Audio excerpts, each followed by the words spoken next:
Саламатсыздарбы, урматтуу жыйын катышуучулары, урматтуу коноктор, Абдулаташевич атайын өзүнүн убактысын аябай ушу биздин дыйкандар менен жолугушуу максатында мына мен ушу киши менен сүйлөшкөндөн кийин группаларга өзүм жөнөттүм. Каерде болот, качан болот? Тактап өзүм менен сүйлөп айтып бердим да.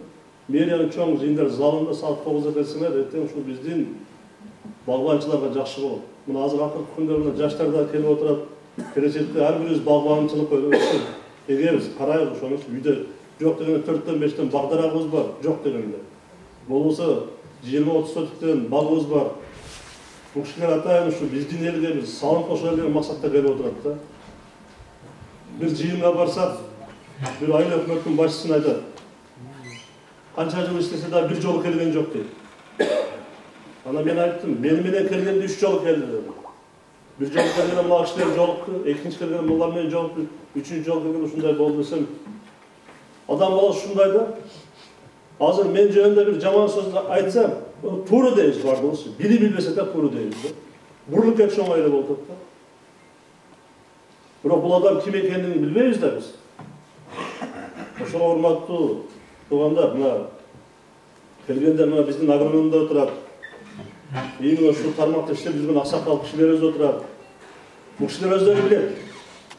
Бирок ошо билсе дагы ушу бүгүнкү Абдулаташевичтин атайын берген информациясын, маалыматтарын алып калайын деп мына биздин багбандардан көп келип отурасыздар.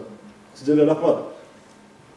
Бирок ошону мына биздин жашоочуларга жеткиришибиз керек. Жыйын дегенде качпашыбыз керек да. Жыйын дегенде келип ушу өзүңүздөрдүн ой пикириңиздерди айтып, ошо билбегенин билип алган, биз өмүрүбүздүн аягына чейин ушу сурап билип үйрөнүп жашайт экенбиз. Баарын билип калыш өтө кыйын. Бирок өмүрүбүздүн аягына чейин сурап, изденип, ошонун үстүндө жашайт экенбиз. Эми сиздердин атыңыздардан бүгүн келген конокторго ыраазычылык билдиремин. Себеби Баткен областы арып таккан суунун кадыры жок деп бекерден айтылбайт. Ушу Баткенден толтуруп, башка райондордо, башка областтарга барып, бул киши өзүнүн иш-чарасын өткөрүп келет. Элдин барганын көрсөңүздөр, сөз жок, укмуш. Бирок бизге келгенде адамдардын кызыгуусу дейли, адамдар көңүл кош мамилеси ушундай маселелер көп болот. Мен ойлойм, ар бир жыйындын өзүгө жараша бир пайдасы болот. Сөзсүз пайдасы болот. Бүгүн келген бардыгыңыздар ушул жерден бир аздан болсо дагы мына пайда алып кетесиздер. Мына азыр айтасыздар, бизде аксакал айтат, себеп жок деп. Кооперативдерди түзүшүбүз керек. Мисалы үчүн мен 30 сотик арпа эгем, 40 сотик будай эгемин. Ошону коңуштар менен сүйлөштүрүп 10 гектарга арпа эгип, 10 гектарга будай эгип, 5 гектарга бед эккен болсок, ошондо себеп болот. Бөлүп болуп алып кылган болсок, анда жерибиз азыр мына айтып атпайбы, кайсы милер салыш керек. Биздин жерлер уже бардыгы неси жок болуп калды, күчүчү. Бир эле эгин эгилип, кээ бир жерлерде 10 жылдар макай эгип аткан жерлер бар. Кээ бир жерлерде 10 жылдан бери будай эгилген жерлер бар. А биз тийиштүү азыктар бербей калып атабыз да.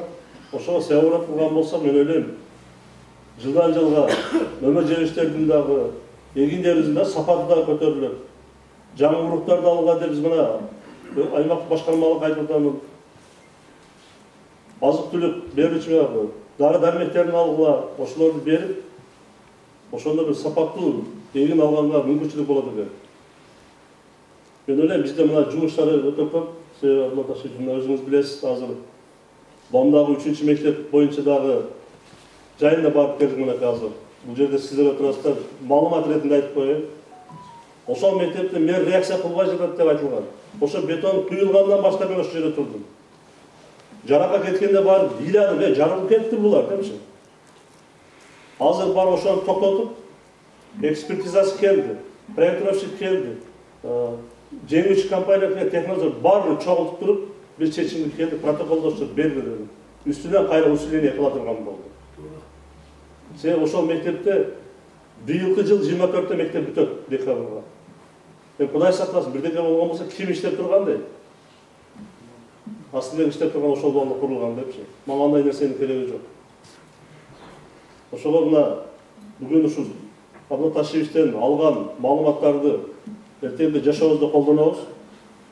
Sizlerin atınızlardan, özümün atından, жалпы şu bizden meriya hizmetlerin atından rahatsızlık bildirem. Gelip şunça bizden dikanlar menен joluguşup, bizden mına kelечектеги stüdentlerimiz, ballarımız turab, bular dagы özgünçe bir үй-бүлө kurup, bal östürgönde sizlerden bugünkü aytkan kеңешиңиздер bular üçün bir ийгилик болот, жетишкендик болот деп ишенем. Daim işinizde değerlik olsun.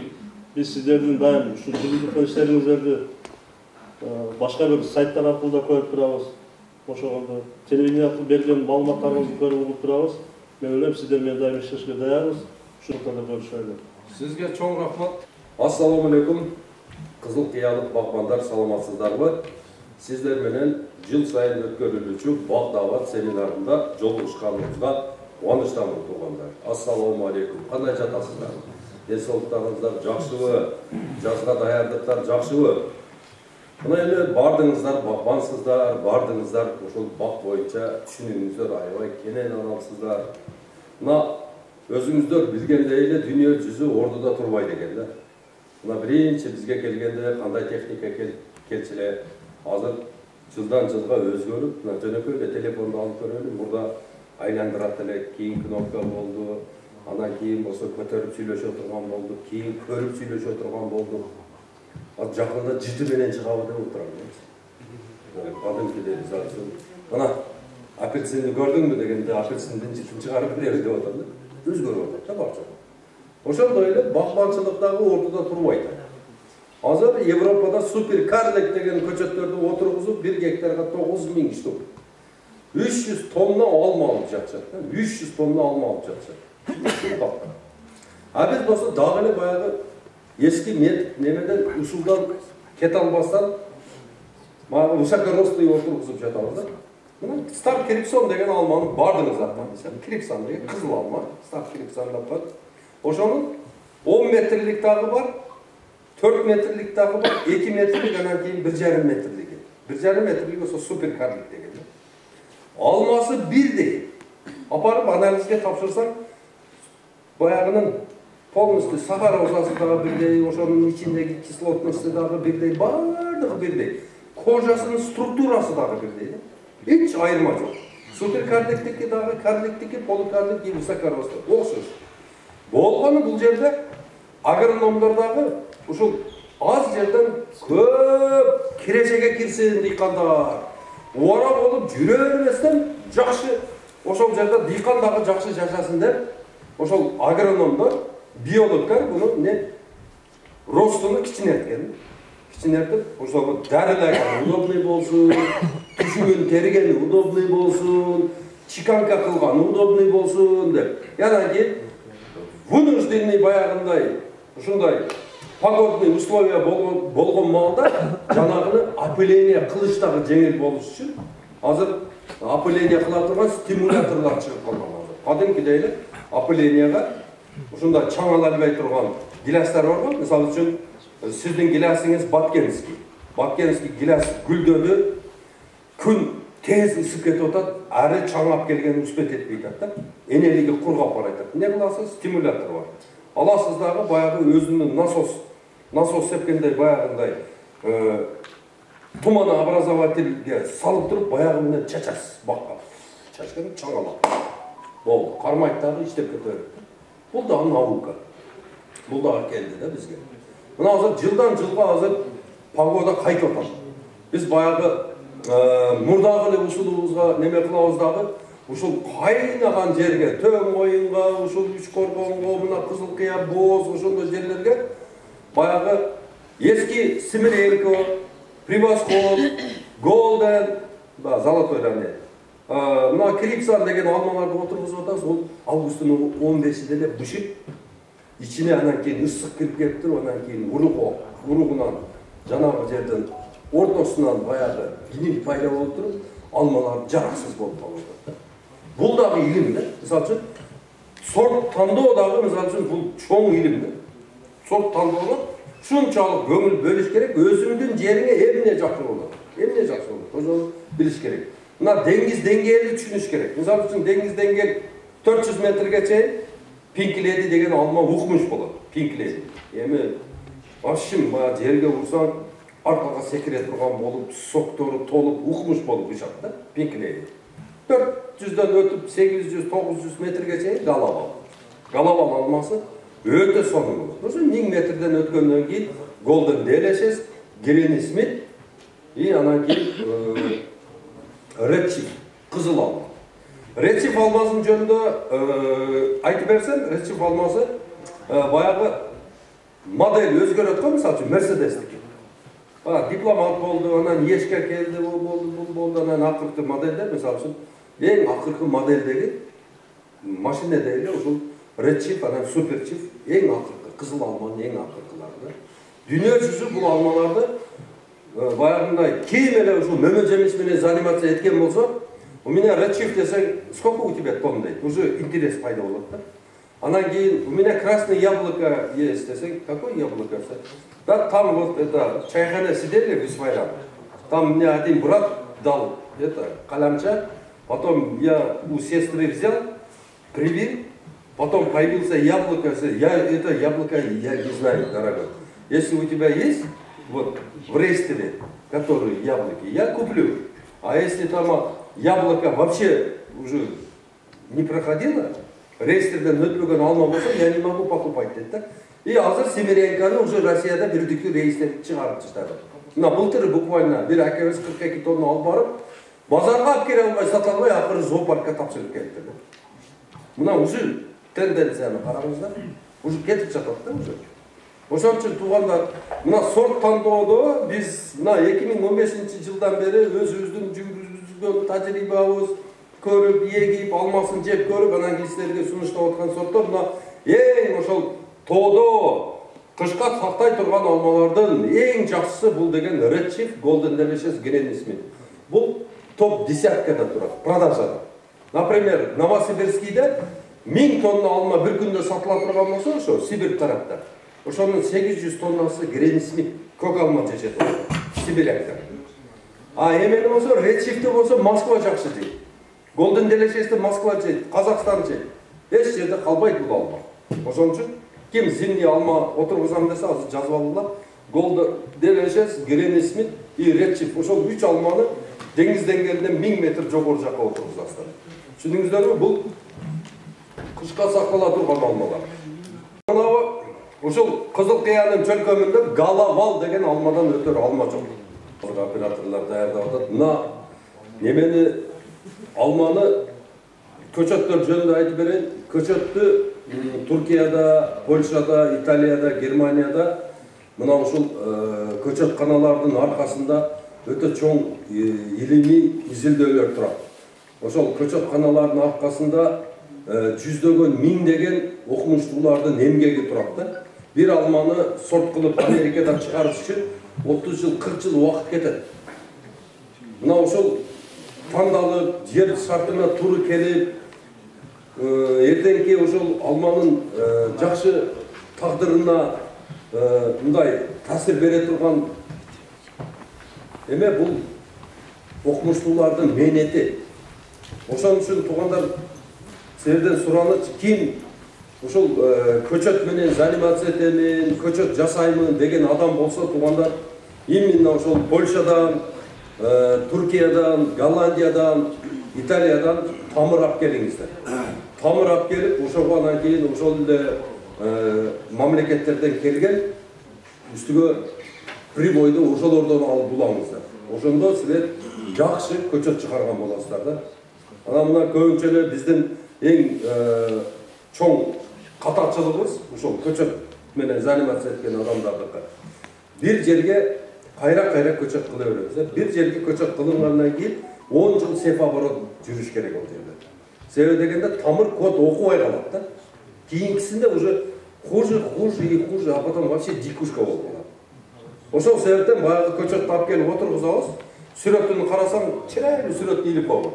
Кып-кызыл алманы илип койгон. Апарып эктиң 7 жылдан кийин баап түшүнө кирип кир деген бир нерсе да. Мындай.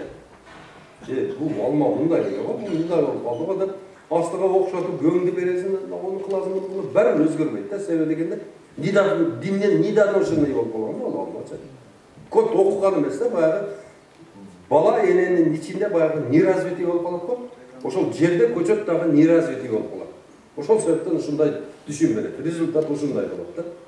Түшүндүңүздөрбү?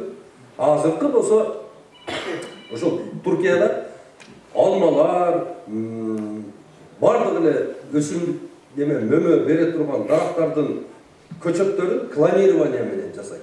Мына ошол жапай алма бар го, тодо. Жапай алманы алып келет, жалбырагын алып келет, же кожурасын алып келет, же түшүмү, алмасы эч кандай разница жок. Ошону алып келет дагы бир чоң эмеде эритет. Эритип туруп, баягынан клетка бөлүп чыгып туруп, жана клетканы баягы жерде реагент жасап туруп, бир пробиркага 50, 30, 40, 150 чоңунандай идиштерге 250ге чейин урук салат. Жанагыны алып баягыдан сордуруп алып туруп, пипетка менен. Катар пипетка болот. Ошо менен жанагыга средага куюп берет. Куюп бергенден кийин жанагыдан анан кийин түйүлдүк өсүп чыгып туруп, анан жанагы көтөрүлөт. Таза. Көтөрүлүп чыккандан кийин анан стаканга алат, стакандан ушундай комнатный температурада жанагыны 12-13 сантиметрге чейин өстүрүп туруп, анан башка теплицага алып туруп, теплицадан анан кийин грунтка алып чыгарып. Уже баягы 12 сантиметр болгондо уже прививка кылып. Уже таяр көчөт, уже теплицадан уже грунтка чыгып кетет. Мисалы үчүн биз азыр мамлекетибизде ошондой бир көчөткана кылалы деп тынымсыз айтып атканыбыз ошодон. Ошондо бизге дыйканыбызга көчөт 100 сомдон ашык болбойт деле да. Эң сапаттуу, ошол эле Италияда, ошол эле Германияда, ошол эле Польшада, Туркияда жасалган көчөт өзүбүзгө ошондой баа менен 100 сомдон ашпай бардык дыйкандарга берилмек. Анда убакыттан ушунчалык тез утмакпыз. Бир эле көчөтканада, мисалга, эгерде жери көп боло турган болсо, көчөтканада спокойно бир жылда 50 миллиондон көчөт чыгарып турсак болот. 50 миллиондон көчөт. 50 миллион көчөттү мында карап көрө турган болсок, азыркы ушул тапта отургуза турган биз отургуза турган болсок, ошондо 365 күн көчөт отургуза турган болуп калабыз да. Жанагы көчөттөр уже өзүнүн немесинде келет. Тамыры менен келет да, почвада келет. Любой малды отургуза бересиң. Ону кыш экен, неме экен, ошо самый главный яма таяр болсо эле, ошого отургузуп, чай суусуну берип 365 күн отургуза беребиз да. Анан туугандар, ушул мен айткан сөздөрдүн бардыгы ишке ашыш үчүн, ушул биз айткан сөздөрдүн бардыгы мына ушул бизге сиңимдүү болуш үчүн туугандар биз деген ушул агрономияны окушубуз керек. Агрономияда биз азыр өтө эң профессиянын эң аз элеси ушул агрономия болуп чыгат да. Ошон үчүн балдарыңыздарды бардыгыбыз эле юрист, экономист кылып эле окутуп жатабыз. Балдарды агрономияга бериш керек. Именно агрономиянын дагы плодовочной факультетине беришибиз керек да, плодовочник болуп, мына ошол биз өстүрүп аткан бардык алма, өрүк, шапталы, ошонун бардыгын түшүнгөн жакшы бир адистер келиш керек. Мына азыр жаштар келиптир, ошолорго карап айтайын. Жаштар, агрономия бул өтө кызык кесип. Агрономия бул деген эң ошол адамзаттын биринчи кесиби. Адам атабыз багбан болгон. Адам атабыз дыйкан болгон да. Эң биринчи кесип ушул болгон. Ошон үчүн жаштар силерге айтайын, окуңуздар. Эң биринчи ушул окуш үчүн биология, химия, математика, анан ушул англис тилин билгиле. Себеби дегенде багбанчылыкта бардык терминология англис тилинде, латын тилинде келет. Түшүндүңүздөрбү? Ошон үчүн ошол биология, химия, математика, анан ушул тилди үйрөнүңүздөр. Тилди үйрөнсөңүздөр, мына биз Борбор Азия Багбандар биримдиги колдон келишинче силерге жардам беребиз. Мына эң биринчи эле окуу бул мына ушул Бишкекте Ататүрк Манас университетинде ошол жерде агрономия факультети бар. Ошол жерде окугандан кийин анан Туркияга барып туруп 2 жыл окуп келсеңиздер Туркияда. ошондон өтө сонун адис болуп чыгасыздар. Туугандар, мына эгерде силер жаш балдар агроном болуп, плодовочник болсоңуздар, көчөт жасашты билесиздер дагы. Силер 1 гектарга 110 миң көчөт жасап туруп, ошону $1 сатсаңыздар, $110 миң киреше көрөсүңөр 1 жылда. Эгерде эгерде 2 гектарга отургуза турган болсоңуздар, жылына $200 миң киреше көрүп турасыңар.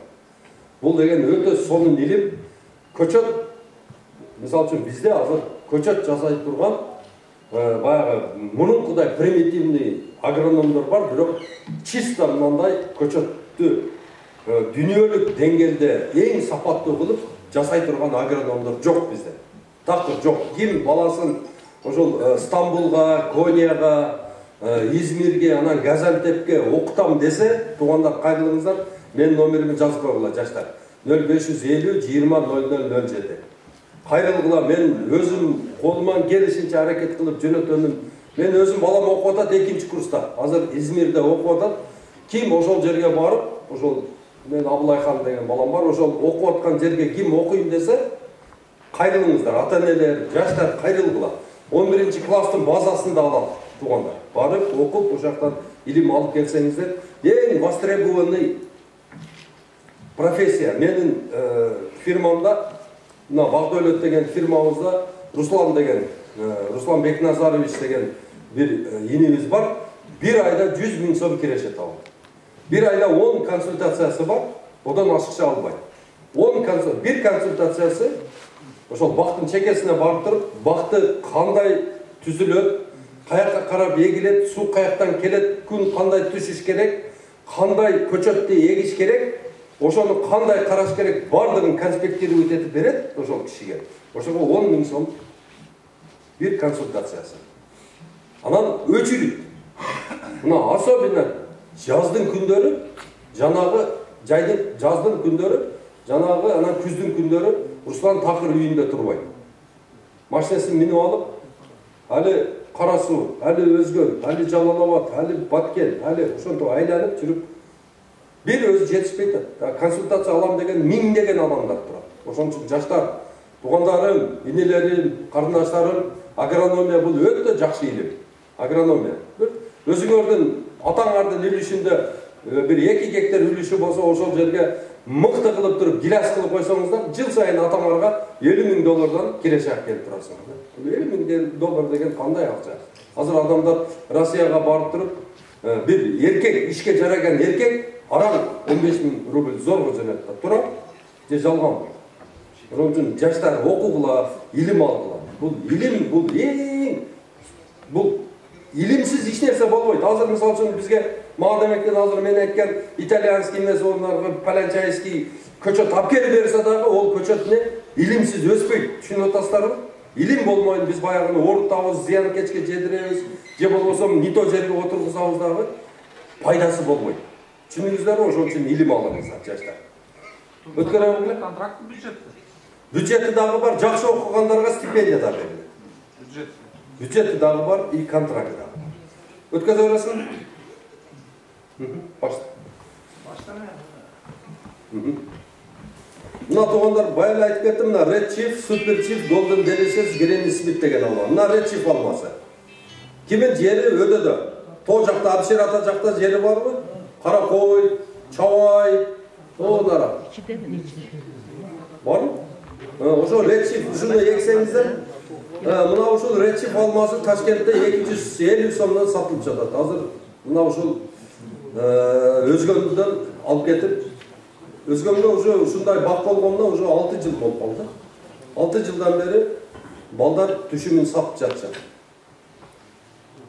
Кийинки алма Golden Delicious, бул деген мына москвичтер, казактар аябай жакшы көрүп жей турган алма, буну больницага көп алып барышат экен.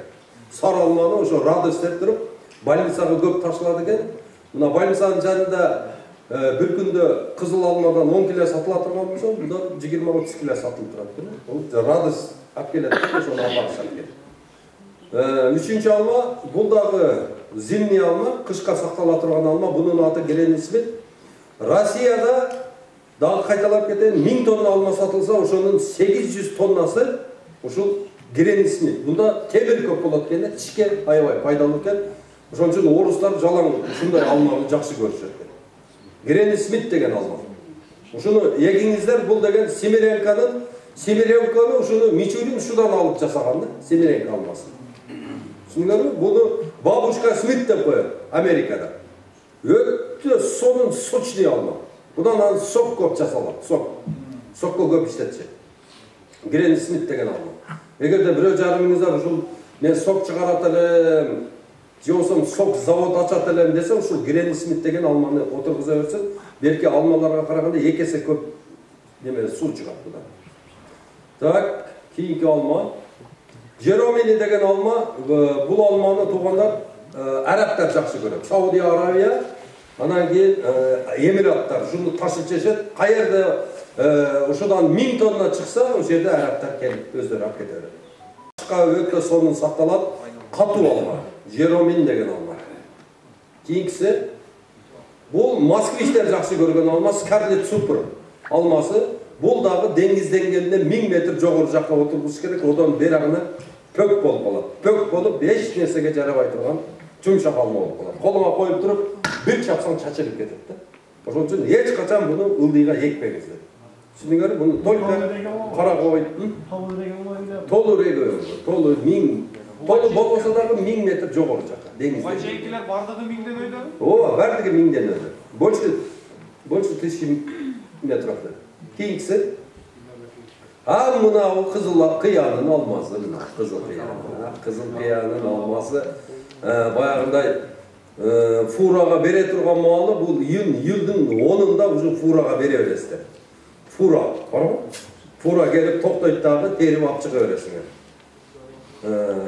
Сал кызарганда эле уже кете берет. Россияга карап. Далабал деген алма, былтыры биз мурдагы жылы отургузган багыбыздан Мадыда. Ушудан 3,5 гектардан 1400 килограмм алма терип алып, 110 сомдон өткөрдүк. Базардагылар өздөрү эле алып койду. Той алма деп коет экен, как раз бар той малда алма коюш керек экен, ушуну иштетишет экен. Көчөт кантип болот көчөт? Көчөтүнү ушул 30 адыр деген жер бар, билесиңер, жолдун боюнда. 30 адырда ортодо баягы спорт клуб бар. Анан клубу дагы бар да. Ошодон бир 200 метр жогору жүргөндө холодильнигибиз бар. Чоң холодильник. Ошол жерден ала бересиңер. Анан кийин эгерде барып көчөттөрдү көрүп, неме кылсаңыздар, өзүбүздүн транспорт бар. Холодильник. Кызыл кыяга алып келип беребиз. Бирок жерди азыр даярдашыңар керек. Кийин баг отургузам десе, жерди 1/1 тереңдигин дагы 1 кылып, азыр казып чыгарып коюңдар жерди.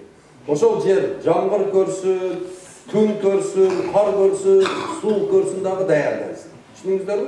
Чыгарып койгон жер жок дегенде 2 ай туруш керек. Эгерде чедирге отургуза турган болсоңуздар, онун сонун болот да топурак. 2 жыл, 3 жыл алдыга кетет.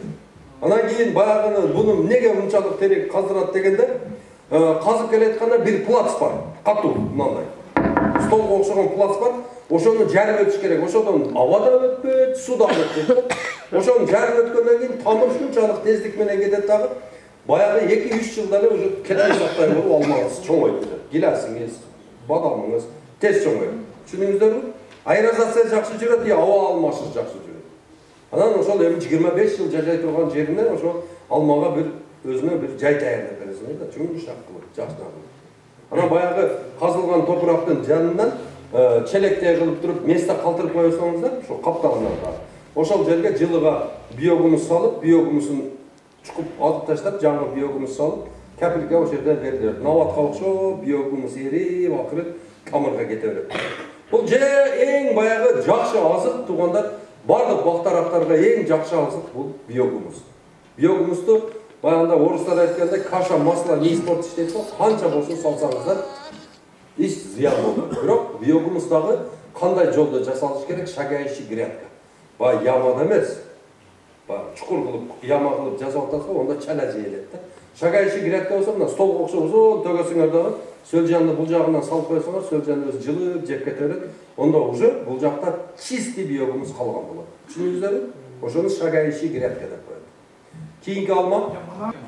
Анан мына Ginger Gold деген алма, бул дагы ошол Golden Deliciou'стун golden delешesi менен чаңдашып чыккан, бирок эрте алма мына ошол немеге караганда, галавалга караганда 10 күн мурда пышат. Ginger gold деген алма. Дастарханга койгондо бир ак, бир кызыл алма коебуз го. Бул да кышка сакталат туугандар. Ginger gold деген алма. Эрте пышат. Галавалга караганда 10 күн эрте пышат. Pink Lady 400 metrге чейин мына чегерага отургузасыздар. Октябрда пышат мына. Октябрь айында пышат. Бир кар көргөзүп анан жылуу аласыздар да, анан погребте мындай суугураак комнатада сактала берет. Холодильник кереги жок. Өтө катуу алма. Логистикасы жакшы. Анан мына ушул эң баягы немеден речке окшош эле алма, бирок супер чифтер кийинки поколениясы. Бул сал мындай тетиги бир аз узунураак болсо, бул наоборот ичи бар. Курсактуу алма да мына. Ред супер чифтер. Бул да ошондой силердин чөнкөмүңөргө өтө сонун болот. Климат 1200 метрден жогору жакка отуруш керек. Soğuktu жақсы көреді. Нені? Біздің деңгейіміз. Деңіз деңгейден қанша тұрады Біздікі бұл жер 600-700 болса керек. Азыр белгілеп жүрмін, немеден де кіріп қарашы. Телефонға кіріп еле қарасам. Қанша екен? 900 а бер. Значит, на Чавайға, o'sha yoqqa o'tirg'iza o'rsanglar bo'laveradi-da, mayda o'sha joyda. Bundan keyin tug'anlar 3 sort deme var. Biyalma. Biyalmalar, buna bizde mesni biyalmalarga qaraganda qıyla sochniy bo'ladi ekan. Üçöten mындай pishgan kezde biyalmani qo'yib turandan keyin jazg'amal yumshatib jeymiz-ku biz. Bular o'shanda эле tayyor bo'ladi ekan, non-bey deb qo'yadi ekan. O'shal именно o'shunday yumshoq sortlarni tanladik. Buna limon degan ayva. Buna biyalma. Keyingi alma eşme degan. Onun keyinkisi ekmek. O'shal 3 sort biyalmamiz var. Üçöten любой жерге bo'ladi. Sovuq bo'lmasa ne bo'ldi? Ötte soğuk. Narı, çoğalay, alayko, qaraqulca, çatkal bolmasa любой жерде ekse bo'ladi. Şümdülüğü qanday var? Şümdülüğü 50 kilogramdan жоғары beradi. Buna polikarlik alma, ayba bardı. Semechki uylar 50 kilogramdan жоғары beradi. Küçüne kirgende 120 kilogram bergen galavallarını görüp bollar. Esnep koyuyorlar. Şunu görün. Alma, almırıp, bir alma bu semechki uylarga girer. Kalganları polni kostочкага girer. Denen bir жаңғақ 4-8. 3-5 egesinger kalganların bardığın. Buna gilas. Gilas toğanlar buna denizden gelinden 1000 metre жоғары жаққа Regina Cordia egiler. Bularda soğuk çak. Buna Regina Cordia degen eki giles, bu denizden gelip 1000 metreden жоғары жақтарға otururlar. Soğuk yerlerden gilesi. Karaboy, Amşerisay, Çavay'ın üstü, o şey yaklarda egesiler. Keyingisi Regina, Nasip Cordia'sı. Keyingisi. Buna Ziraat 900, buna şu жерге, Kızılkıyağa. Buna Ziraat 900, 0900 bu neme boyunca diametre boyunca çempiyon. Plus 36. Öte çoğun olur. Kıtaylar suyup algan gilesi şu. Bırak bunu buna ошол немеден 800'den жоғары 1200 1000 чейин ошол жакка отурбуш керек. Одан ылдыйга болбойт. Орто региондар бар. Мына Свитхарт, keyingisi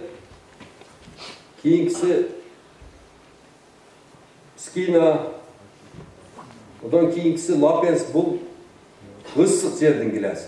Bul özün çаңдаштырат. Bularga çаңдын кереги жок. Bizde mında bolotпайбы? Gilas güldey, tez gün ısıp ketет, eneligi kurgap kalat, çaڭалатпай калат дагы гүлүн төгүп таштай берет. Бул болсо 3 сорт өзүн өзү чаңдаштырат да.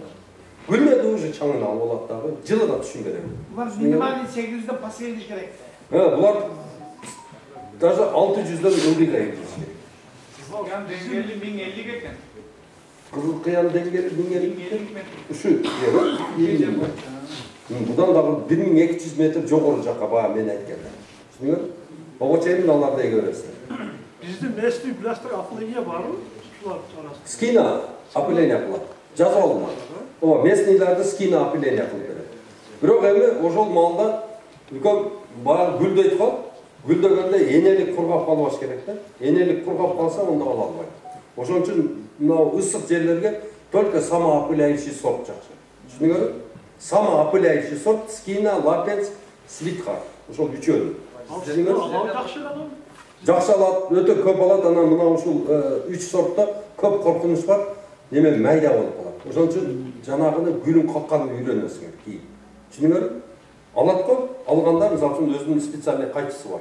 Мындай кылып салып туруп, баягыны бассаң, мисалы үчүн бир түптө 30 та болсо, ошонун 10 тасын калтырып кое берет.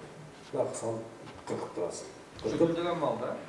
Анан буга ухот жакшы. Бул бою 3 метрден жогору болбойт. 3,5 ошого чейин болот. Портердин үстүнө туруп алып, беймарал иштей бересиң. Или болсо бир эшек коюп алып, иштей бересиң. Ухот жакшы буга. Анан кийин барып туруп, уже түшүнгө кирипсиздер. Бир-эки жолу түшүн сатып, неме кылганыңардан кийин, азыр Казакстанга 7 метрлик стойка, итальянский технология менен жасап атышат. Ошондой стойка алып келип беребиз. Ошол бакка стойкаларды коюп, противоградный сетка тартып, ана баягында дол, неме баягындай жамгыр, үшүк, ошондойлордон сактайсыңар, сетка тартып алып. Түшүнүңөр? Ошондо жылга түшүм ала бересиңер. Ошондон кийин анан дагы үйрөтүп, уже баягы стартовой, калифорнийский 1 килосы 2000 сомдон сатылган неменин көчөттөрүн алып келип беремин. Эгерде кимде акча болсо, азыр деле эге берсеңиздер болот. Биздин балдарыбыз Калифорния. жок, калифорнийский бадам. Бадам бу. Бадам, калифорнийский бадам жеп атабызбы? 2200, 2400ге чыгып кетти. Ошонун көчөттөрү бар бизде. $4. $4. Бардык көчөттөр $4, бир эле жаңгак. Ошол биздин жерлерге боло ошол багандар бар шу мезгил. О, болот ушерде. Сулуу, тургап деп кандай? Эми бизде азыр эң көп предлагать эткенибиз, биз азыр мына өрүктөрдү айтып кетип жетем да, бадам айтып берейин. Так, мына бир суроо. Оротан гилас фандарнес. неменен ооруп атат билиш керек да. Ошо азыркы Угуалайлы, анан акырында суроо жок булай. Акырында суроолор. Туугандар, өрүк туугандар, мына силер өзүңүздөр билесиздер, мына гиластан кийин эле өрүк бышат, а? Туурабы? Бул болсо гиластан мурун бышат, мына өрүктөр. Гиластан мурда ким ошол эрте быша турган өрүк отургузам десе, Приция, Рубиста, Магадор, Микадо, анан Вандеркот деп жазып алдылар. Приция, Рубиста, Магадор, Микадо, Вандеркот деп ушуларды сүрөткө тартып алгыла. 3-4-6. Ушулар эрте быша турган майдын 20-сы да уже пишип бүтөт булар. Пишип, уже немеге берип, калат немеге бааны фурага берип, уже кетирип отуруп калат. Турция, бардык көчөттөр Турция, бирок мына ушулардын почти 99% американский сорттор. Америка, Европа, ошол жактын сорттор. Испания. Приция деген өрүктү көрсөттүк. Мына Приция деген өрүк мындай болот. Топ-кызыл. Жаса базар бар. Адамдар ошо Москвага дагы бар жокко кете берет ошо.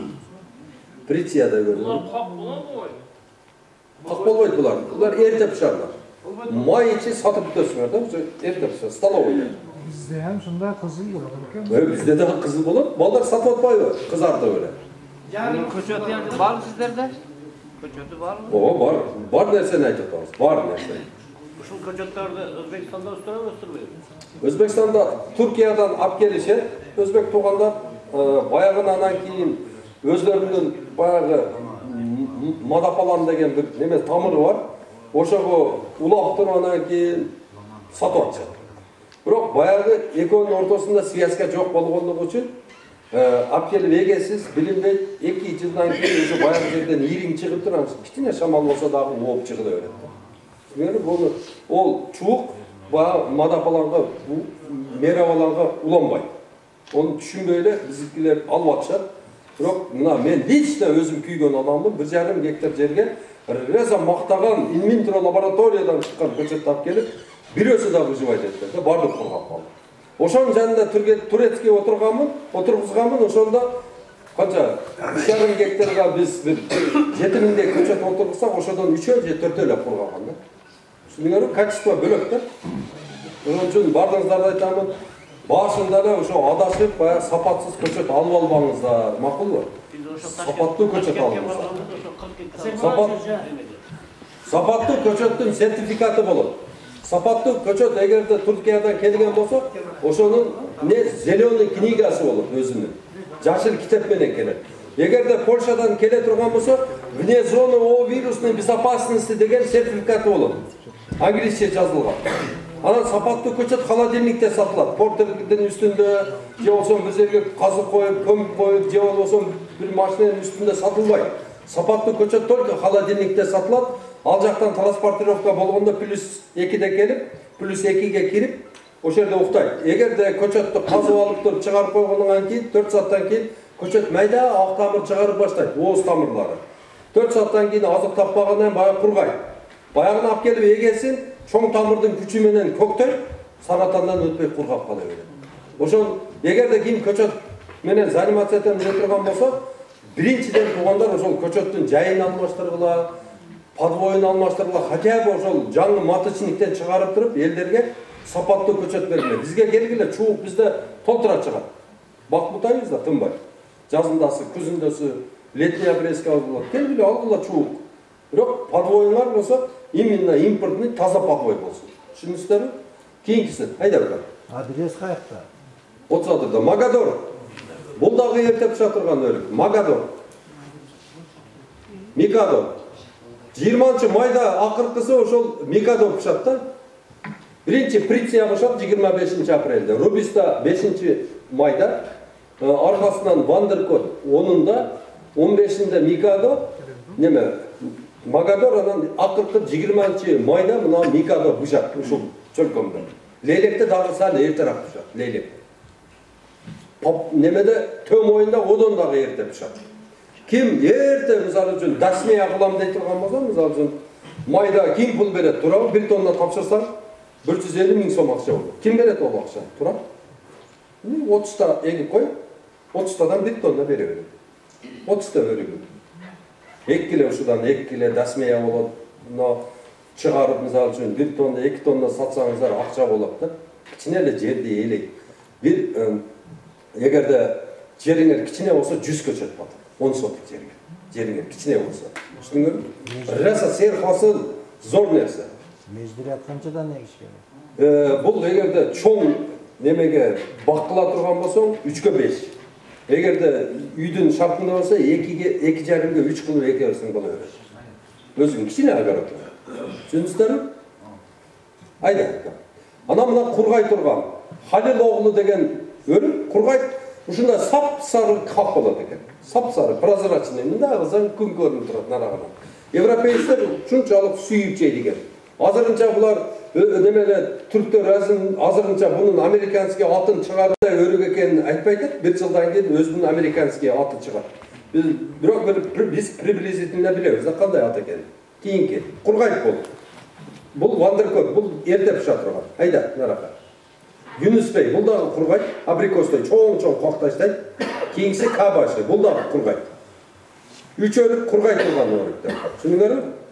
Эми шабдалыга келели. Шабдалыны силер раса жакшы эгерсиңер. Шабдалыны анан борбор ажа багбандар билимдиги ошол базарга келгенде кандай шабдалы десе, Миясар Хонапаники, Шарапат Хонапаники, анан яна неменики, алиги Шухратайники дебей, же болсо Кимсанбай экеники дебей, мына ушундай өзүнүн аты менен атап ушуну Royal Glory, Glow Haven, Sweet Lady, Extreme Global, Extreme 486 деп өзүнүн аты менен атап туруп Москваға, любой жаққа өткөзө турган ең ходовой. Мындай, неме айтканда, первый десяткадағы сатыла турган мал ушу. Өткөрөм, мына Royal Glory деген, мына нектарин. Укмуш сатылат, дүнө жүзү алып жетти. Любой мамлекет Royal Glory менде бар десең, канча тонна бар деп сен менен содалаша берет. Кийинкиси Глокевер, бу түктү шапталы, өтө дамды болот дагы, транспортировкасы укмуш. Сурогун айтыңыз. Бардығы, ушулардын бардығы туғандар кеч күздө пышат. Кеч күзгүлөр булар. Августовскийлер, полностью. Мына светлейди. Экстрем Глоба. И экстрем ТВ, мына бир өлі октябрда пышат мына. Октябрдын 15-inde үзүлүп атат, өзгөндө. Ташкентке 120 сомдон сатып атабыз мына ушуну. Экстрем 486, ең выгодный шапталы. Ең выгодный. Bunu Çavayga, немеге өдөрөккө апшыр сай ушака эгесиңер. Түшүнүңөрбү? Суукту жакшы көрөт. Өзгөндүн погодасындай жерге эге бересиңер. Экстрем 486 ең востребованный жакшы. Эме. Анан алмурут туугандар, алмурут өзүңүздөр көрүп атасыздар, алмуруттардын бардыгына бактериальный ожог тийип, күйүп, 5 жыл, 10 жылдык немелер бардыгы күйүп, дыйкандар банкрот болуп жатат. Анан Санта-Мария, конференция, Лесная красавица, Июнская красавица, Талгарка, Зимняя, Киргизская деген сорттордун бардыгы обик. Onu eksеңиздер, 1 жыл жакшы, 2 жыл, 3 жыл, 4 жыл, 5 жыл, 6 жыл, 7 жыл.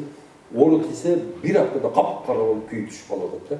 Бактериальный ожогко каршы турат немеси, иммунитети бар, 3 сорт бар бизде. Мына биринчиси Маргарита Марилла. 400 грамдык болот. Чоң. Мына лейлекте июлдун этегинде пышат. Мына Ошто августта пышат. Ысык көлдө болсо бул октябрда пышат. Канчалык жер суук болсо ошончолук кеч пышат. Эрте мына Вильямс тоже самое. Лейлекте эң биринчи болуп пышат. Аркасынан анан секин көлгө чейин кете берет. Анан кийинкиси мына Харрислип деген. Бул да ошондой. Мына ушул 3 сортту егиңиздер туугандар. Ушул 3 сортко заказ бериңиздер. Булар бактериальный ожог менен туруктуу сорттор. Түшүнүңүздөрбү? Бактериальный ожог менен оорубайт. Мына ушул өзүнүн дарысы бар. Чачып койсоңуздар оорубайт дагы. Ошон үчүн азырынча баягы бактериальный ожогдун ооруларына дагы туруштук бере турган жаңы сортторду жасап атышат. Олар чыкса, оларды дагы кошуп беребиз. Азырынча ушул 3 сорт алмурут деген. Сатыш оңайлы? Сатыш оңайлы. Алмурут жок. Көзүң көрүп атасың. Курамура жок да. Сакталмай. Эгерде суук жакка эксеңиз, холодильникке киргизип сактасаңыз болот. Эгерде ысык жакка эксеңиз, мындай эрте пышартылып сата бересиз. Биздин жанагы канавалдын немесиче. Алмурут. Onu bilmem, ben kanavalık benim байланышыбыз вообще жок. Ол чыгып атпайбы телевизор, канавалдын келип отурат. Чоң жам немелер. Kanavalık ne iş kılıp atat, biz onu bilen вообще байланышыбыз да жок. Сурап көрүнбөйбү. Анан да канavalık бул кичинекей bir точка болсо, точка да бул чы. А биз болсо океан менен мамиле болот. Мисалы үчүн Түрк элдери көчөтчүлүк боюнча уже 400 жылдан бери булар ошондой 400 жылдык историясы бар окумуштуулар менен мамиле кылып атабыз. Атасы кылган көчөт, баласы кылды, мындай кылды. Коноваловдун мисалы үчүн даже бир примитивный кичинекей бир аппараты жок да, вирус текшерет турат. А бул жерде бир эле аппараты 1 миллион 200 миң доллар турат. Мына менин YouTube Багдават деген каналым бар, кирсеңиздер, түктөр менен ошол инвитро лабораториясына кирип аппараттарын көрүп полный изилдеп чыктым. Анан ошону азыр Кыргызстанга кылабыз деп атабыз да. Кудай кааласа. Анан именно ошол Коноваловго дагы ошолдо биздеги баягы кыйын немеге агрономдорго сабак бере турган сонун адистерибиз бар бизде. Мисалы үчүн Коноваловду отургузуп 3 күн 4 күн окута турган Руслан деген инем бар менин. Бул деген ошол Түркиянын бар жото окуп келип, азыр биздин ошол Багдөлөт деген фирмабызда адис болуп иштеп атат. Ошого мына кыздарды, балдарды окугула деп жатам да. Так, мына слива. Слива боюнча айтып кете турган болсом, туугандар, Стендей, Анжелино, Black Splendor, Black Amber. Мына ушул кызыл кыян чөлкөмүндө 4 тең боло берет. Мына биринчиси, мына Стендей. Бул кара өрүк деп коет да, чернослив шоколаде деген эң кымбат кант тушунан жасалат. Буну Австрия менен Германия сурап жатышат. Азыр ушу тапта калгы 400 сом болуп жатат. Бир эле жерде бар, Аксыда бир кишиде ушудан 3,5 гектар эккен. Местный как азыр 200 сом болсо, бул кишиники 400 сом болуп чыкты.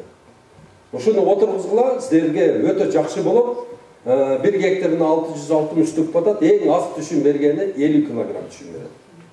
Ошондон көбөйтүңүздөр. Өтө жакшы. Мына Анжелино дегени бул кышка сактала турган слива, холодильникте майга чейин дым этпей тура берет. Алмадай сактала берет. Сальвадордон алып келип туруп Москвага 800 рубльден сатып бүткөндөн кийин кызыл кыядан алып барып биз 400дөн уруп берсек да боло берет. Аябай жакшы позиция. Анан көбүнчө эле мына ушул энелер билет, биздин сливалардан неме жасаганда, сок жасаганда сок аз түшөт да. А мына ушул Black Splendor менен кийинкиси Black Amber деген эки слива бар. Сок укмуш түшөт будан. Сок, мисалы үчүн 1 килосын сага турган болсоң, почти 800 грамм сок түшөт да.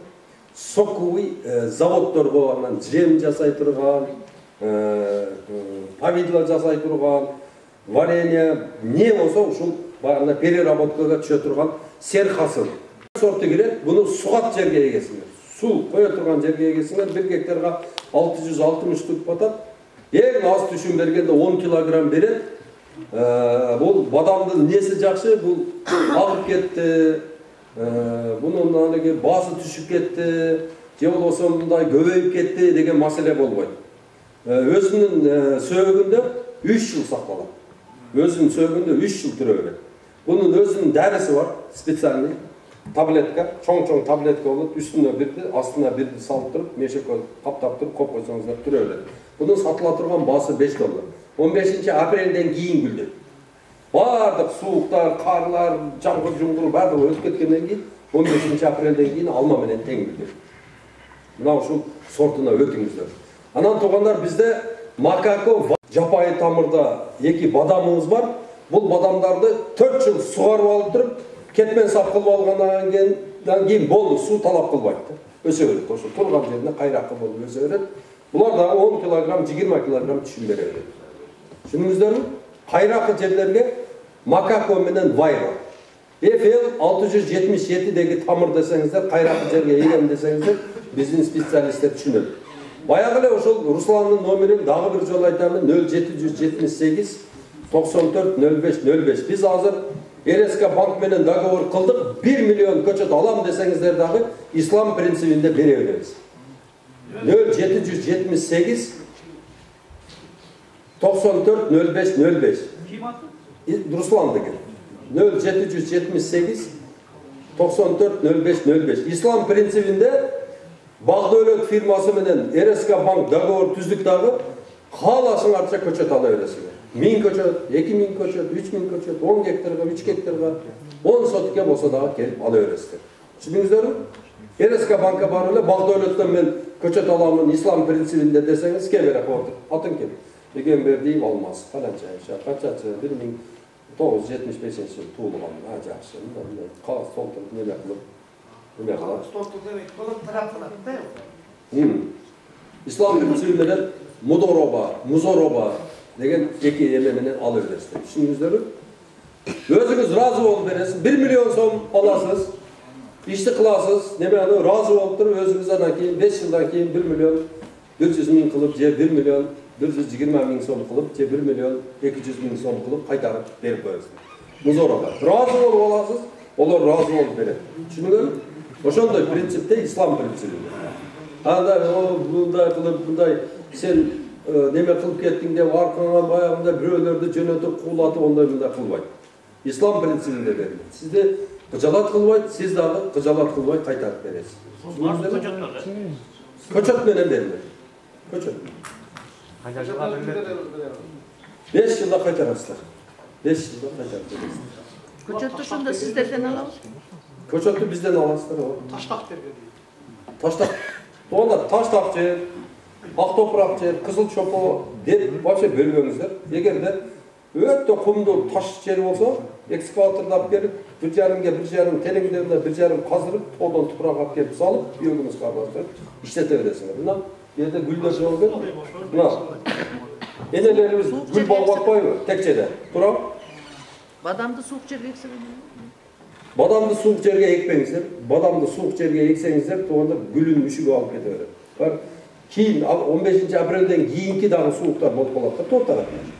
Мына ушул жакка эккеле, бозго эккеле, мына эмелге эккеле, баягы. Неде? Көп кала ошактарга солу болот. Каражыгачка болот. Бадам ширеге кандай? Бадамга шире түшөт. Бадамга шире түшөт, ширеге өзүнүн дарылары бар да. Карайсыздар. О. Мына жөнөкөй эле эмеси ойдан коркот, шелыштан коркот, анан едкий запахтан. Едкий запах это наша терминский. А шелыш это жидкое мыло. Эң арзан жидкий Кыргызстандыкын алган өлтүрөт бардыгы.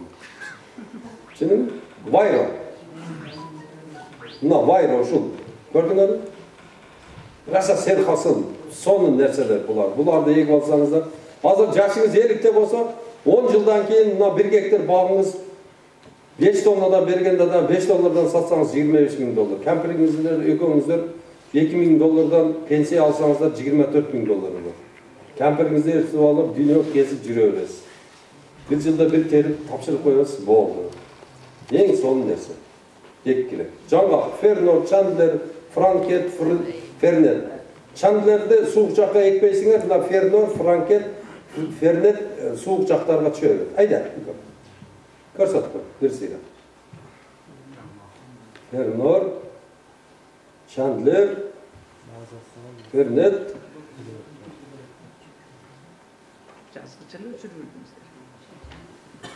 Мисте тугандар Ахмади, Ахбари деген 2 сорту бар.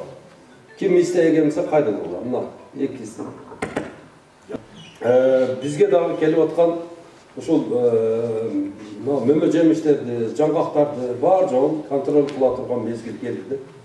Бизге бир жакшы чоң лаборатория куруп, мына бизге келип аткан бардык май, чай, суусундуктар, мына дажыга машинеге куя турган майлар, биз колдоно турган кийимдер, мебелге иштетип аткан материалдар, бар жокту контроль кыла турган мезгил келди. Мына азыр өзүңүздөр билесиздер, көп нерселердин немеси нефттен жасалып атат да, материалдар нефттен жасалып атат. Нефти ушунчалык иштеп, нефтин өзүнөн эле 50 000ден ашык изделие жасалып атат да. Мына бага кийип турган курткабыздын материалдары нефттен. Мына ушуларды бардыгын контроль кыла турган мезгил келди. Түнүштөрү айта турган, дей турган мезгил келди. Мына өзүңөрдүн огородуңарды тугандар жакшы иштеткиле. 5 сотик болобу, 10 сотик болобу, 20 сотик колуңуздагы огороддордун бардыгын полностью органика кылып, таза кылып иштетип, ошол жерден чыккан бардык продукцияны өзүңөр жеп, балдарыңыздарга жедирип, анан ашканы саткыла. Мына башка жактан келген ар бир зат бизге ден соолугубузга эң биринчи кыргыздын ден соолугуна кыргызстандыктардын. Анан экинчиси ошол биздин экономикага өтө зыян берет. Мына өзү магазиндин туткасын тартып кирсеңиздер эле карасаңыздар өзүбүздүн эмебизди көрүп атасыздар. Ошол Казакстан, Россия, Белоруссия, Өзбекстан, башка жактан келген продукталар, башка жактан келген кийим-кечектер ошолорду кийип атабыз. Туганда мына жок дегенде, мына өзүбүз үчүн биогумус менен жасап, өзүбүз үчүн жасайлы. Ар бир киши өзүн не коргоп, өзүн защищать этиш керек. Анан дары, дармектерди салып атканда дагы азыр Абдыназар акам толук айтып берет, силердин ошо не үчүн көп салып атасыңар, ошонун катачылыктары боюнча азыр толук айтып берет. Мына ушул немени слайдты токтот, неме кылып коелу, ток. Бүтүрүп. Анжир. Мына анжирди биз тоготпойбуз, бирок анжир дүйнө жүзүндөгү баягы сатыла турган эң жакшы мөбөлөрдүн бири, анан кийин буну эмнеси жакшы, бул кургай. Анжирге көңүл бөлгүлө тугандар. Мына ошол турецкий анжирлер бар экен, 1 килограммы $50 ошондой кактары бар экен да. Анжирлер, ооба. Азыр мына бизге келип аткан инжир деп сатылып атат го. Бул деген баягы силер гилясты биринчи Россияга сатасыңар, анан Бишкекке, анан кийин Ошко сатасыңар го, эң баары. Жерперде түшүп калгандар. Бизге дагы ошондой анжир келет экен да. Өзү чистый баягындай биринчи сорттогу анжирлер, курган анжирлер вообще бөлөкчө болот экен. Шунчалык тунук, жакшынакай болот экен.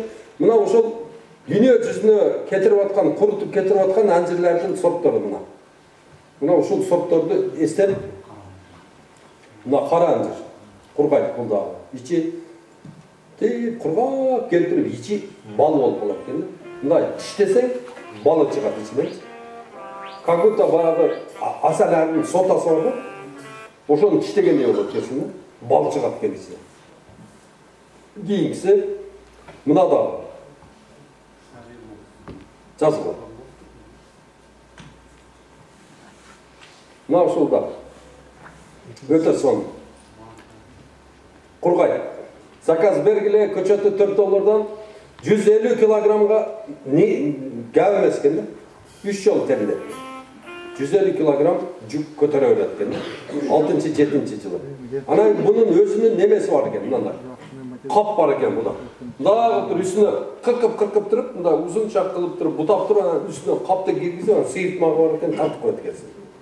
Анан путуна пайпак бар экен, кийгизип коет экенсиң, тура берет экен. Кышта эч нерсе болбойт экен. Жазындасы чечет экенсиң, кабыл путтап алып коет экенсиң. Мына тарака кийдирилет экен. Ягода, ач. Мына балдар полька деп жазып коюптур, полька эски сорт. Полька палана экпегиле, Химбато, Пшехиба, Амира, Мапема, Маравила, Маргарита деген 6 сорт бар. Мына ошо слайдты оңдоп коюшуң керек экен. Ремонтант мыйда булар, а? Ооба, ремонтант дейт. Мына анан туугандар, мына жымылыска көңүл бергиле. Буну лелек, кызыл кыя, төмоюн, нокат, сузак, алабука, базар коргон немеси курганы 1,5 миң рубль экен. Барбариске окшош экен. Узунчак болот экен, курганы 1,5 миң рубль, суусу дагы 1,5 миң рубль экен. 15-чи немеде майда пышат экен, 1 гектары 40 тонна берет экен. Шундай сер хасыл экен, клиент ушу кургатып эле койсок клиент келип алып кете берет экен. Анан экинчиси ягода годжи, бир суугураак жерде отургузат экен, мына тоо тарапка эккеле ушуну. Bunun daha kuruganı 3.000 rubl eкен. 3.000, 2.500 rubl eкен. Пряность bunu bağında nebelerge, stalovoylarga işletetken 7 menen beriletken bu. Öte son nemegen. Пряность eкен ne bu? Buna ошол ягода годжи, жымала секкеле. O gilasingardan 1000 есе жакшы да. Ular kustavay, kustar gitti var.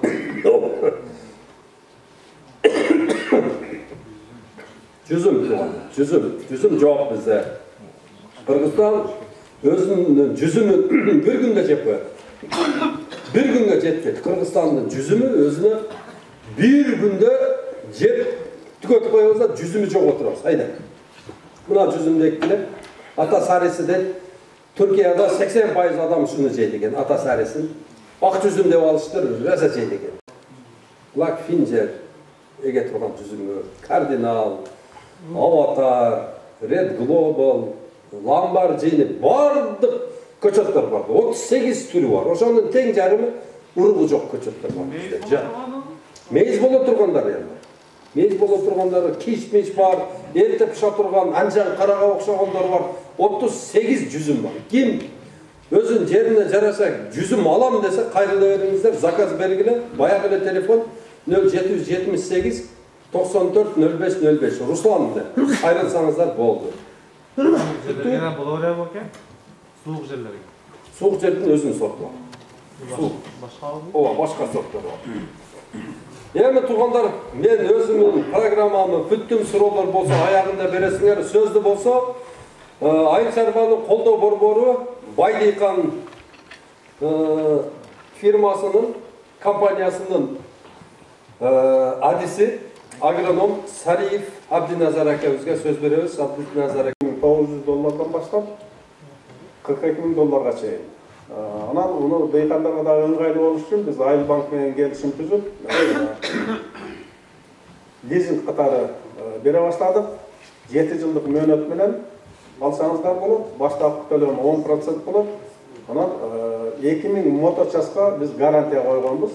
Где-то 2 жылдын тегерегинде ошо 2000 мотор час жүрөт экен. Мындайча айтканда 2 жылга гарантиясы бар. Эгерде ошо 2 жылга чейин бузулуп кала турган болсо, биздин адистерибиз бар. 48 сааттын ичинде келип туруп, ошо тетиктерин ала келип туруп оңдоп беребиз. Ошол узун мөөнөт тракторлорун сатып алып иштесеңиздер болот. Андан тышкары биз futures контракты деген терминди киргизип атабыз. Бул кандай болот? Ошо мисалы үчүн чоң кооперативдер болушу мүмкүн, дыйкан чаруалар болушу мүмкүн, же болбосо чоң жерлерде иштеткен биздин крупный дыйкандарыбыз болушу мүмкүн. Ошол кооперативдер, дыйкандар бай дыйкан менен байланышып, futures контрактын түзсө болот да. Ал кантип иштейт? Мисалы үчүн бизден жер сервис сатып алат, үйрөнмөлөрдү сатып алат, коргоочу каражаттарды, стимуляторларды жана башка Амафоз күлдары келди. Күл чыгардар. Мачавина, селитра. Ошо сиз айткан амафоз, суперфосфат, мачавина, селитранын кайсысын көбүрөөк колдоносуздар? Мен жердин шартыга карап. Ким айта алат? Мен мына мынча жашынча келдим, могу жер сервистерди ар жылы колдоном деп. Мачавинаны көбүрөөк иштетесиздер, Жакшы. Машинаны көбүрөөк иштетсеңер, мен ошо удобрениялар жөнүндө кыскача айтып коеюн.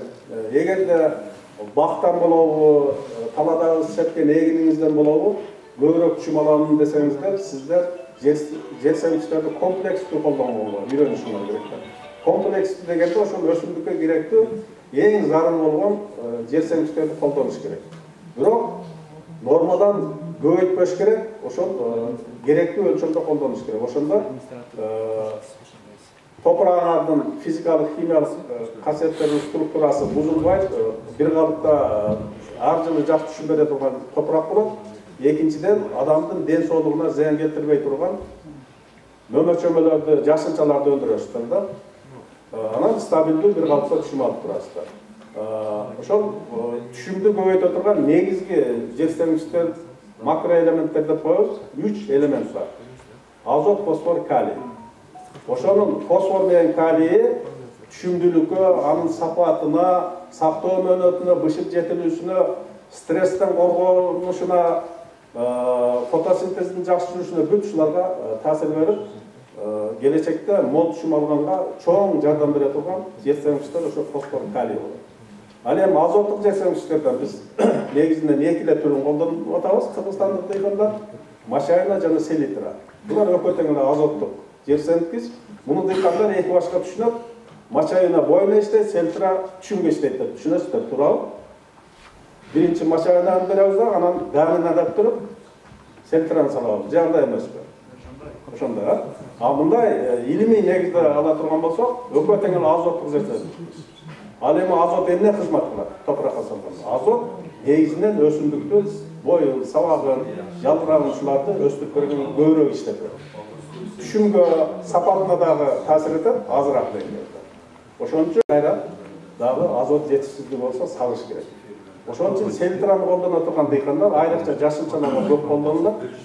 Аз-аздан бөлүп салыш керек. Мисалы үчүн, оптон 1 гектарга 300 кг селитраны салып койгондун ордуна, ошону 100 кг-дан 3 бөлүп берсеңиз, сиз натыйжасын көбүрөөк көрөсүз. Мына ушундай айырмачылыктар бар. Анан дагы бир айырмасы, мачавинадагы азот жылбай турган касиетке, ал суу менен агып чыгып кетпейт, тереңге сиңип кетпейт. Ошо түшкөн жеринде өсүмдүккө таасир берип түшпөйт. Ал эми селитрадагы азот жылып жүрүүчү касиетке. Кантип жылат? Мына салдыңыз, сууну койдуңуз, бир топко чейин пайнап сууңуз агып чыгып турса, азоттун кандайдыр бөлүктөрү ошо пайнап суу менен жылып чыгып кете берет. Же болбосо тереңге сиңип кетиши мүмкүн.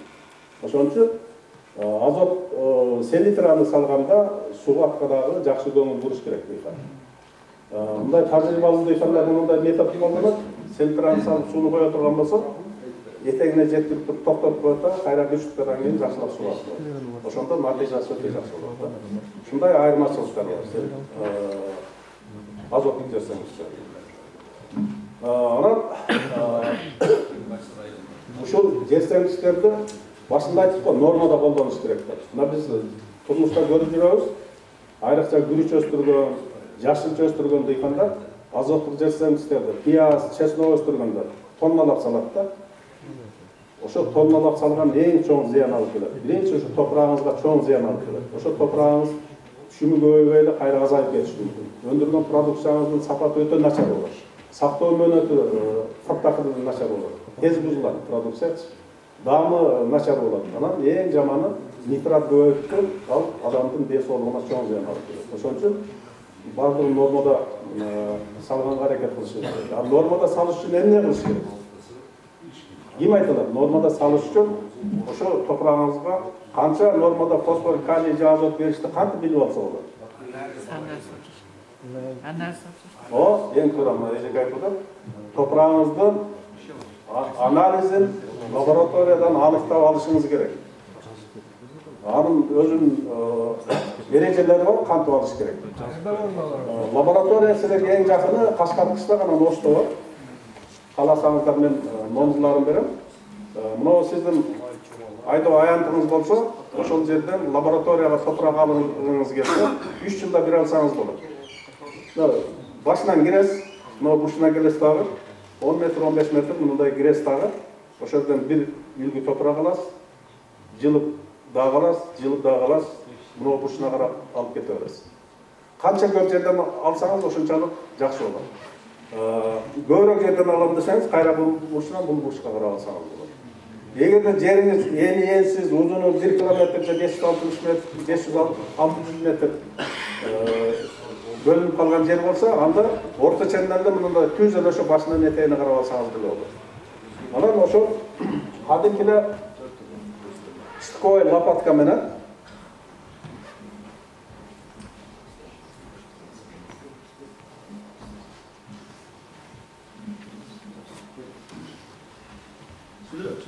кадимкиле штыковый лопатаны аласыз.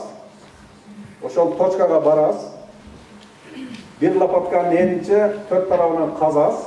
Тереңдигин ошол айдоо катмарынын тереңдигинче казыш керек. Биздин азыркы айдоо катмарларыбыздын тереңдиги ошол лопатанын узунчалык болуп калды да, туурабы? Көңүл бурабыз. Лопатанын тереңинче казасыз дагы, ичинде топуракты сыртка тазалап алып саласыз дагы. Анан 4 тарабы мындай дуал болуп калды да, туурабы? Ошол кааласаңыз 1 тарабынан, кааласаңыз 4 тарабынан кыркып, чокусунан баштап түбүнө чейин кыркып, түбүнө чүрөсүз, чуңкурдун. Ошол жерден аралаштырып бир кокус топуракты аласыз дагы, пакетке саласыз. 10 жерден алган болсоңуз 10 кокус топуракты аласыз. Анан ошонун баардыгын жакшылап аралаштырып туруп, ошондон 1 килограмм топурак алсаңыз жетет лабораториялык анализге. Ага жакшылап пакетке саласыз дагы, жашаган айыл өкмөтүңүз, районуңуз, айылыңыз, фамилияңыз, атыңыз, телефон номериңиз, анан 23-жылы ошол талаңызга эмне эгилген, быйыл 24-жылы эмне себес. Ошол жөнүндө жазасыз дагы, анан Ошко же Кашкаркычтагы лабораторияга жөнөтүп бересиз таксиден. Акчасы киресе 1300 сомдун тегерегинде болот. Акчасын кошуп, же болбосо М-банк менен которуп койсоңуздар, алар 1 жуманын ичинде сиздин анализиңизди чыгарып туруп, телефондон эле WhatsApp-ыңызга тыштап коет. Мен кече Кадамжайда жетише албай калдым деп телефон чалдым, аркаңызда келдим да, жетише албай. Мен дагы Тоолуу районунда отурам, мына Кадамжай Тамаша айылында турабыз да. Анан мен көчөдө экем 98-жылы алма эккенмин. Алмаларым жетилди, ала баштады. Бирок жана сиз айткандай майда болуп калды да. Эми ошол алмаларымды, ушу сиз айткан алмаларга уласам болобу? Уласаңыз болот, бирок баягы түшүм берүүсү кайра эле 3 жылга созулуп кетет да. Суу жок да, берди суу жок Тамашада. Ошо түшүм берүүсү кайра эле 3 жыл болот. Ондан көрөк да ол алмаларды алып таштап туруп, жиширак кылып туруп, биздин алмадан отургузганыбыз макулураак. Анан жеринде жакшы ала албай калса, ошол жеринен шамал болсо да тырс этип үзүлүп кете берет. Бул практикадан өттү бизде. Мен эксперимент кылып голдон улаттым. 2 жылда алды. Аябай түшүм берип атат да, алды. Эми азыр дагы улата бериң голдон. Эктирсем ошолорду улата бериң ондо. Улап көрсөм. Дальше улата бериңиз.